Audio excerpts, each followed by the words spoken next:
බලමු database පාඩමේ ඊටාම වැදගත් කොටසක් වන මෙන්න මේ ER diagrams කියන්නේ මොකක්ද කියලා.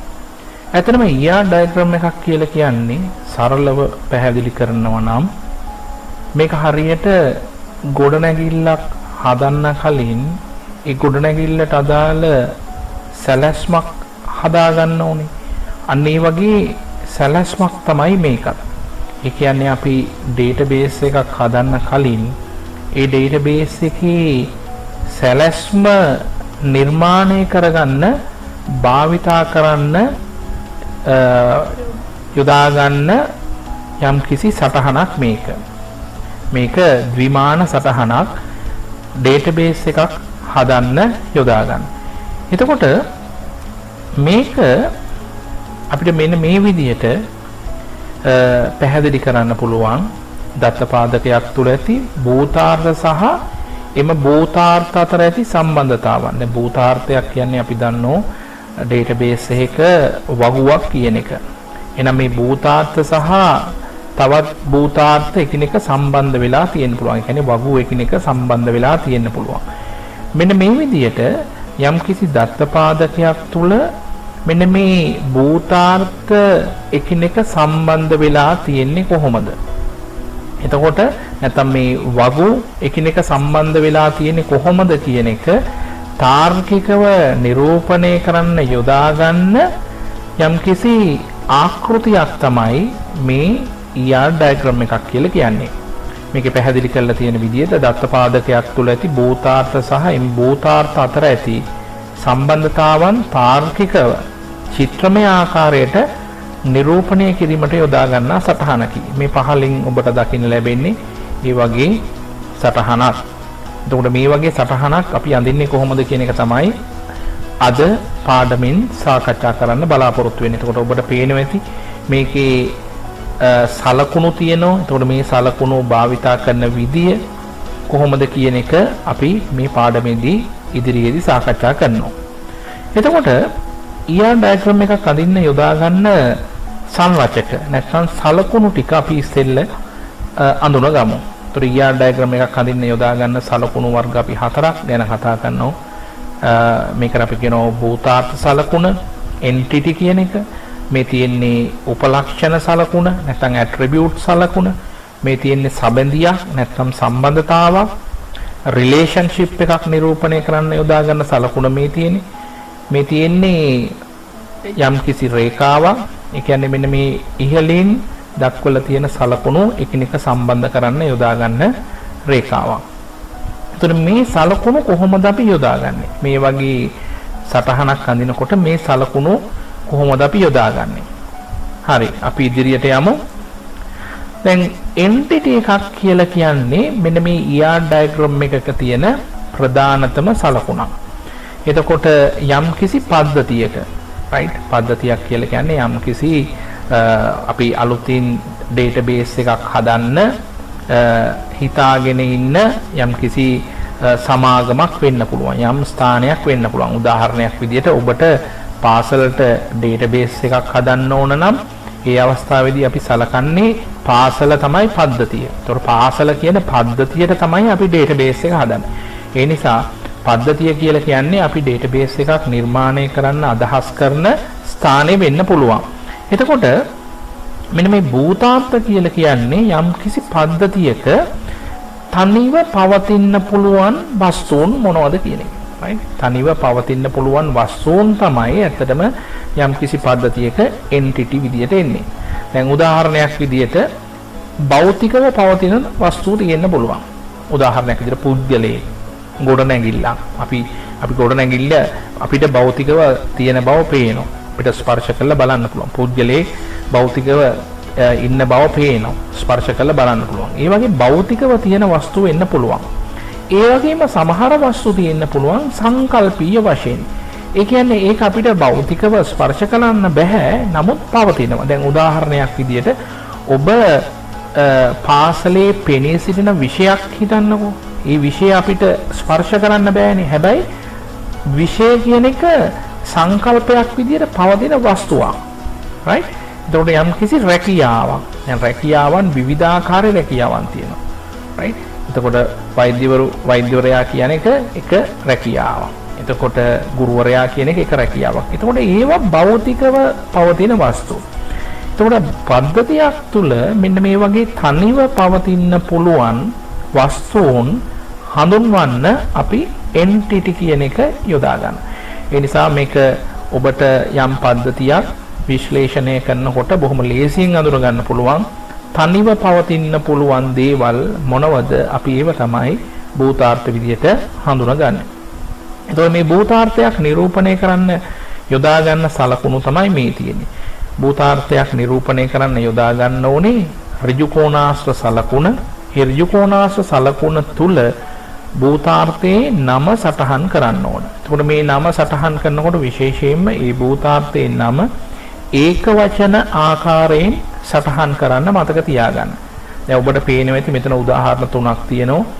භූතාර්ථ වලට, entity වලට, වාහනය කියන entity එක, පාසල කියන entity එක, සිසුවා කියන entity එක. මේක ඔබ සලකුණු කරොත් වාහන කියන්නේ බහුවචන විදියට භූතාර්ථයක් සලකනු කරොත් පාසල්, සිසුවන් කියලා. ඒක වැරදි. ඒ නිසා පැහැදිලිව මතක තියාගන්න භූතාර්ථයක් සලකුණු කරනවා නම් ඒ භූතාර්ථය තුල අනිවාර්යයෙන්ම ඒක වචනයක් තියෙන්න ඕන. එහෙනම් ඔන්න අපි ER diagram සලකුණු වල යොදා ගන්න ප්‍රධානතම සලකුණක් ගැන කතා කරා. මෙන්න මේ භූතාර්ථ සලකුණ නැත්නම් entity කියන සලකුණ. ඊළඟට අපි කතා කරමු උපලක්ෂණ කියන ඒවා. මේ උපලක්ෂණ කියන ඒවා අපි අර කලින් කතා කරපු පද්ධතියක. දැන් උදාහරණයක් විදිහට පාසල කියන පද්ධතිය ගත්තොත් ඒ පාසල කියන පද්ධතියේ තනිව පවතින්න බැරි දේවල් ඔබ කල්පනා කරලා බලන්න. දැන් උදාහරණයක් විදිහට පාසල කියන පද්ධතියේ විභාග අංක තියෙනවා. විභාග අංකය කියන එක කාට හරි අදාළයි. විභාග අංකයක් තියෙන්න නම් කවුරු හරි කෙනෙක් ඉන්න ඕන. එහෙනම් අනේ වගේ තනිව පවතින්න බැරි දේවල් අපි හඳුන්වනෝ උපලක්ෂණ නැත්නම් ඇට්‍රිබියුට්ස් කියලා. මේක තව විදියකට පැහැදිලි කරන්න පුළුවන්. අපි කලින් කතා කරපු භූතාර්ථයක යම්කිසි ලක්ෂණයක් විස්තර කරන්න යොදා ගන්න පුළුවන් අපිට උපලක්ෂණයක්. දැන් උදාහරණයක් විදියට මෙතන උපලක්ෂණ කීපයක් පෙන්නලා තියෙනවා. මේ උපලක්ෂණයක් හඳුන්වන්න යොදා ගන්න ඕන මේ ඉලිප්ස් ආකාර සලකුණ. එතකොට මේ උස කියන උපලක්ෂණය, ලිපිනය කියන උපලක්ෂණය, නම කියන උපලක්ෂණය, වයස කියන උපලක්ෂණය, උපන් දිනය කියන උපලක්ෂණය. එතකොට මේ උපලක්ෂණ කියන්නේ ඇත්තටම මේ උස කියන එක ගත්තොත් අපිට උසක් ගැන කතා කරන්න යම්කිසි පුද්ගලයෙක් ඉන්න ඕන. නම කියන එක ගැන කතා කරන්න නම් යම්කිසි පුද්ගලයෙක් ඉන්න ඕන. එහෙනම් මේ දේවල් මේ උපලක්ෂණ තනිව පවතින්න බැරි බව ඔබට පැහැදිලි වෙන්න ඕන. අපි වයසක් ගැන කතා කරන්න නම් කවුරු හරි කෙනෙක් ඉන්න ඕන. උපන් දිනයක් කියන එක ගැන කතා කරනවා නම් කවුරු හරි කෙනෙක් ඉන්න ඕන. එහෙනම් මෙන්න මේ ලක්ෂණ කාගේ හරි විස්තර ඉදිරිපත් කරන්න යොදාගන්නේ. එහෙනම් මේ උපලක්ෂණ කියලා කියන්නේ අර අපි කලින් කතා කරපු භූතාර්ථයක ලක්ෂණ විස්තර කරන්න යොදා ගන්න දේවල්. දැන් උදාහරණයක් විදිහට ඔබට හිතන්න පුළුවන් මේ තියෙන උපලක්ෂණ සිසුවා කියන භූතාර්ථයේ ලක්ෂණ විස්තර කරන්න යොදා ගන්න. සිසුවාගේ උස, සිසුවාගේ ලිපිනය, සිසුවාගේ නම, සිසුවාගේ වයස, සිසුවාගේ උපන් දිනය. අන්න ඒ විදිහට යම්කිසි පද්ධතියක තනිව පවතින්න බැරි දේවල් අපි උපලක්ෂණ විදියට අඳුර ගන්න ඕන. ඒ නිසා ඒ තනිව පවතින්න බැරි දේවල් ඔබ හරියට අඳුර ගන්න ඕන මොන භූතාර්ථයට අදාළ උපලක්ෂණයක්ද කියන එක. හරි. එහෙනම් ඇත්තටම මේක මේ විදිහට පැහැදිලි කරන්න පුළුවන්. මේ ඔබට රතු අකුරින් මේක පැහැදිලි කරලා තියෙනවා. ඇත්තටම මේක භූතාර්ථ කියන්නේ යම්කිසි පද්ධතියක වගුවක් වෙනව නම් ඒ වගුවේ තීරු මාතෘකා තමයි අවසානයේදී මෙන්න මේ උපලක්ෂණ විදියට නිරූපණය කරන්නේ. නමුත් ඔබ මතක තියාගන්න ඕන විශේෂයෙන්ම අපි ඉස්සෙල්ල නිර්මාණය කරන්නේ ER සටහන, භූතාර්ථ සටහන. ඊට පස්සේ තමයි ඒක දිහා බලාගෙන වගුව අඳින්නේ. හරියට ප්ලෑන් එක දිහා බලාගෙන තමයි ගොඩනැගිල්ල හදන්නේ. ඒ විදිහට අපි ER diagram එක තමයි ඉස්සෙල්ල නිර්මාණය කරන්නේ. ඒක දිහා බලාගෙන තමයි වගුව අපි නිර්මාණය කරන්නේ database එක නිර්මාණය කරන්නේ ER diagram එක දිහා බලාගෙන. ඒ නිසා ඔබට පොඩ්ඩක් මතක තියාගන්න ක්‍රමයක් තමයි මේ කියන්නේ බෝතාර්ථ කියලා කියන්නේ යම් කිසි වගුවක තීරු මාතෘකා නැත්නම් උපලැකි විදියට අපිට සටහන් කරන්න පුළුවන්. එතකොට මේ තියෙන්නේ අර අපි කලින් කතා කරපු උපලක්ෂණ ටික ලිපිනය, නම, වයස, උපන්දිනය කියන ඒවා. එතකොට මේවා කාගේ හරි ලක්ෂණ වෙන්න ඕනේ. කියන්නේ මෙන්න සිසුවා කියන භූතාර්ථයේ උපලක්ෂණ නැත්නම් සිසුවා කියන භූතාර්ථය විස්තර කරන්න යොදා ගන්න ලක්ෂණ ටික තමයි මේ විදිහට උපලක්ෂණ විදිහට හඳුන්වන්නේ. එතකොට මේවා ඉලිප්සාකාර හැඩවලින් ඉලිප්සාකාර හැඩය තුල ලියන්න ඕන. ඒව සම්බන්ධ කරන්න මේ විදිහට රේඛා යොදා ගන්න ඕන. ඔබ වඩා හොඳයි මේ වගේ උපලක්ෂණ ලියනවා නම් එක පැත්තකට විතරක් යොමු වෙන්න ලියන්න. හැකියතාක් උත්සාහ කරන්න නැතුව වටේටම භූතාර්ථ සම්බන්ධ කරන්න එච්චර සුදුසු නැහැ. හරි. එතකොට මේකට අදාළ වගු ඇත්තටම මෙන්න මේ භූතාර්ථ සටහනක කොටසක් මේ තියෙන්නේ. මේකට අදාළ වගු අපිට මේ විදිහට නිරූපණය කරන්න පුළුවන් සිසුවා කියන වගුව.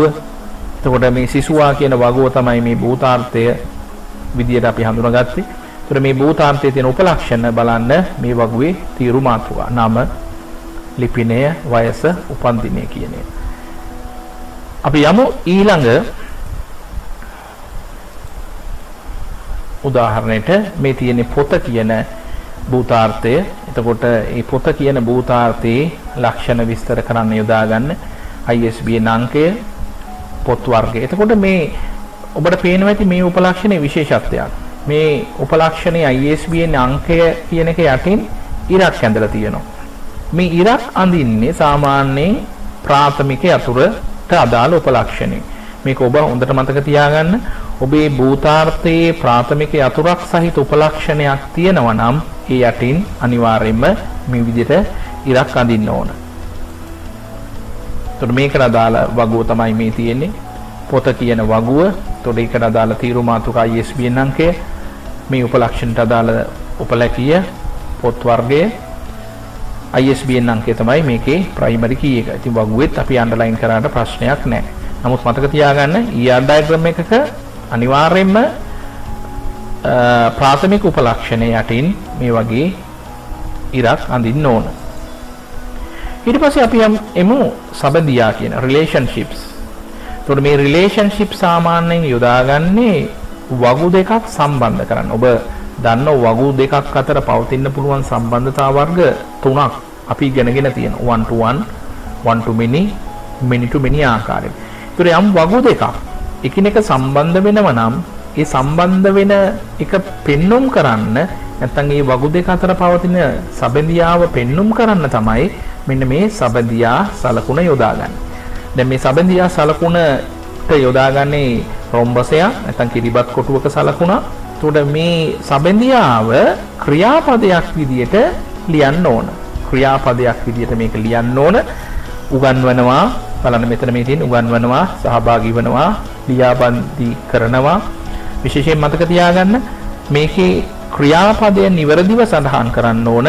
දැන් උදාහරණයක් විදිහට ඔබ ලිව්වොත් මේක ඉගැන්වීම කියන එක වැරදි, සහභාගී වීම කියන එක ලිව්වොත් ඒක වැරදි, සහභාගී වෙනවා කියලා අනිවාර්යයෙන්ම ලියන්න ඕන. ලියාපදිංචි කිරීම කියන එක වැරදි, ලියාපදිංචි කරනවා කියන එක ලියන්න ඕනේ. එතකොට මේ වගේ රිලේෂන් එකක් ලියනවා නම් ඒ විදිහට උගන්වනවා, කරනවා, දුවනවා, පනිනවා අන්න ඒ වගේ ක්‍රියාපද තමයි ලියවෙන්න ඕනේ. විශේෂයෙන්ම යම්කිසි පද්ධතියක දැන් පාසල කියන පද්ධතිය මේ වගේ රිලේෂන්ස් නැත්නම් සම්බන්ධියා පවතින්නේ ක්‍රියාවන් ආකාරයට. රයිට්? ඒකට විශේෂ සටහනකුත් මෙතන දාලා තියෙනවා. පද්ධතියක් තුළ සබඳියා පවතින්නේ ක්‍රියාවන් ලෙස. දැන් උදාහරණයක් විදිහට පාසල කියන පද්ධතිය තුළ යම් සිද්ධියක් විස්තර වෙනකොට සිසුවා ගුරුවරයා සිසුන්ට උගන්වනු ලබයි. එතකොට ඒ කියන සිද්ධිය තුළ බලන්න ඉගැන්වීම කියන එක තමයි ක්‍රියාව වෙන්නේ. සිසුවාට උගන්වනවා ගුරුවරයා. එතකොට යම්කිසි පද්ධතියක මෙන්න මේ රිලේෂන්ස් කියන ඒවා තියෙන්නේ ක්‍රියාපද විදියට. හරි. එතකොට අපි බලමු එහෙනම් මෙන්න මේ වගේ රිලේෂන්ෂිප් එකක් භාවිතා කළා කොහොමද එන්ටිටි දෙකක් සම්බන්ධ වෙන්නේ කියලා.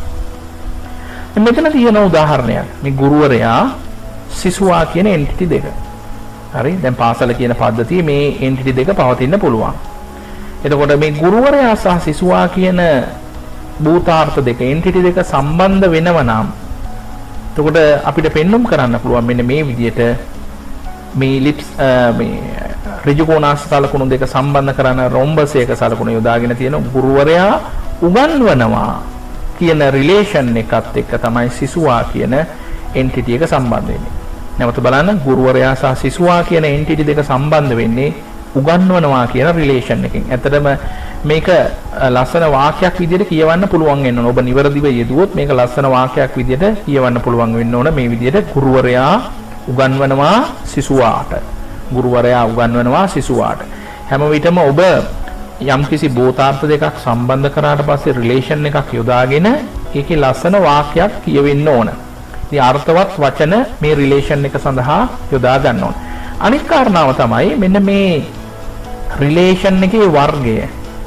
one to one the one to many the many to many ද කියන එක සඳහන් කරන්න ඕන. එතකොට මේ රිලේෂන් එකේ වර්ගය one to many. ඒ නිසා ඒක මේ විදිහට නිරූපණය කරන්න ඕන. one කියන එක නිවැරදිව අදාළ පැත්තට යොදන්න ඕන. ඒ වගේම many කියන එක නිවැරදිව අදාළ පැත්තට යොදන්න ඕන. දැන් මෙතන තියෙන සිද්ධියේදී අපිට හිතන්න පුළුවන් එක් ගුරුවරයෙක්. ඒ නිසා ගුරුවරයා පැත්තට එක ගුරුවරයෙක් සිසුන් විශාල ප්‍රමාණයකට උගන්වන අවස්ථාවක්. ඒ නිසා මේ පැත්තේ ගුරුවරයා කියන එකේ one සිසුන් විශාල ප්‍රමාණයකට උගන්වන නිසා මෙතන many කියන එක දාලා තියෙනවා. ඒ නිසා නිවැරදිව භූතාර්ථ දෙකක් සම්බන්ධ කරනකොට නිවැරදි ගණනීයතාවය කියන්නේ මේ සම්බන්ධයාවේ වර්ගය මේ විදිහට සඳහන් කරන්න ඕන. ඒතර තවත් උදාහරණයක් අපි ගමු. සිසුවා සහ ක්‍රීඩාව කියන එන්ටිටි දෙක. භූතාර්ථ දෙක. දැන් මේ දෙක සම්බන්ධ කරන්න ඔබ කල්පනා කරන්න බලන්න හොඳ රිලේෂන් එකක්. සිසුවා සහ ක්‍රීඩාව කියන එන්ටිටි දෙක කොහොමද සම්බන්ධ වෙන්නේ? අපිට මේකට යොදන්න පුළුවන් මේ විදිහට. සිසුවා සහ ක්‍රීඩාව කියන එන්ටිටි දෙක සම්බන්ධ වෙන රිලේෂන් එකක් දැම්මම මොකද්ද? සහභාගී වෙනවා. දැන් මෙහෙම දැම්මට පස්සේ මේ දෙකෙන් ලස්සන වාක්‍යයක් කියවෙනවා. මේ බලන්න. සිසුවා සහභාගී වෙනවා ක්‍රීඩාවට. සිසුවා සහභාගී වෙනවා ක්‍රීඩාවට. ඒ නිසා තමයි මම කිව්වේ මේකට සුදුසු වචනයක් යොදන්න. ඒ වචනේ යෙදුවට පස්සේ ලස්සන වාක්‍යයක් ගොඩ නැගෙන්න ඕන මෙතන. ඒතර මේකේ සම්බන්ධයාවේ වර්ගය බලන්න. මේ පැත්තට m මේ පැත්තට n දාලා තියෙනවා. ඒ කියන්නේ m n දාන්නේ ඔබ දන්නවා many to many සම්බන්ධතාවයක්. මේකේ තියෙන්නේ many to many සම්බන්ධතාවයක්. එතකොට සමහර විට මේකෙදී එක් ශිෂ්‍යයෙක් ක්‍රීඩාවන් ගණනාවකට සම්බන්ධ වෙන්න පුළුවන්. අපි මේ many to many සම්බන්ධතාවයේ ගොඩනැගෙන විදිය මීට කලින් කතා කරලා තියෙනවා. එක් ශිෂ්‍යයෙක් ක්‍රීඩාවන් ගණනාවකට සම්බන්ධ වෙනවා. ඒ වගේම එක ක්‍රීඩාවකට ශිෂ්‍යයෝ ගණනාවක් සහභාගී වෙනවා නම් ඒ වගේ සම්බන්ධතාවයක් අපි හැඳින්වුවේ many to many සම්බන්ධතාවයක් කියලා. ඒ නිසා මෙතෙන්දී අනිවාර්යයෙන්ම මෙන්න මේ සම්බන්ධතාවයේ නිවැරදිව යොදන්න ඕන. ඔබ ER ඩයග්‍රෑම් එකකදී මතක තියාගන්න ඕන අනිවාර්යයෙන්ම ඔබ රිලේෂන් එක විතරක් දැම්මට මදි. ඒකට අදාළ ගණනීයතාවය මේ රිලේෂන් එකේ නිවැරදි දිශාවන්ට නැත්නම් නිවැරදි පැතිවලට යොදන්න ඕන.